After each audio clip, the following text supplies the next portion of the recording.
When Paddington arrived at number 32 Windsor Gardens, the first person he met was the Browns' housekeeper, Mrs. Bird. "Good afternoon," he said. "I'm from darkest Peru, and I've come to stay." "Peru!" exclaimed Mrs. Bird. "Good gracious, whatever next?" "Don't worry," called Judy. "He's going to have a bath. Hold on, Paddington, I'm just coming." "Did you say you're from Peru?" called Mrs. Bird. "Darkest Peru," said Paddington. "In that case, I'd best be getting some more marmalade in." "Fancy knowing I like marmalade," exclaimed Paddington. "Mrs. Bird knows everything about everything," said Judy. "She sounds just like Aunt Lucy," said Paddington.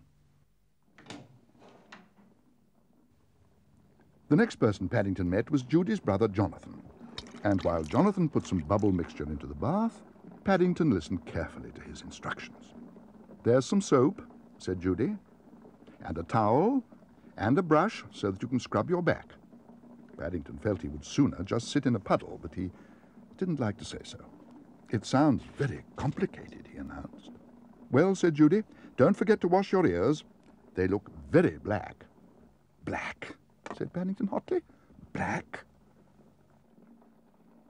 "They're meant to be black. At least, I think they are."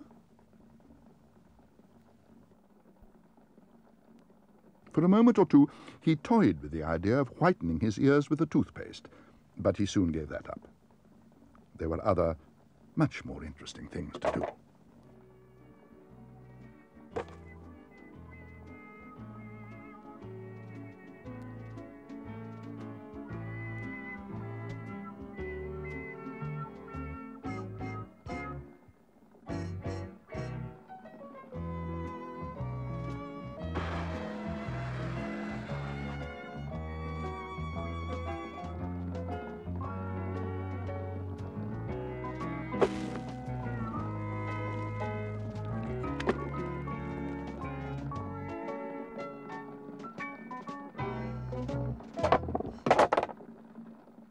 "What was that?"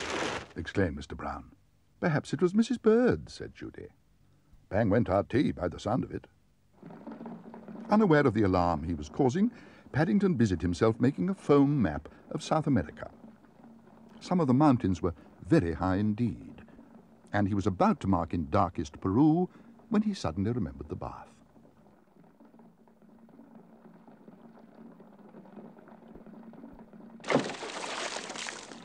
"What is going on?"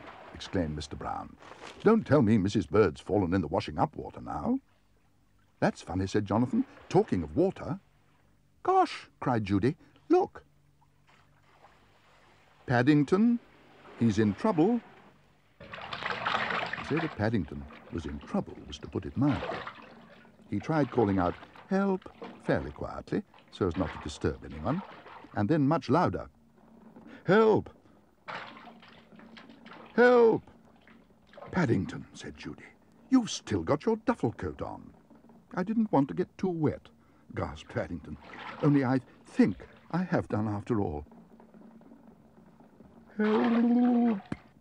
Why ever didn't you pull the plug out?" exclaimed Jonathan. "Pull the plug out?" repeated Paddington. "Nobody said anything about that." "I shall never, ever have a bath again," he said firmly. "It's much too complicated." But before he went to bed that night, Paddington did have one more go. "It's what's known as a dry bath," he announced. "It's safer than using water, and it's much less messy."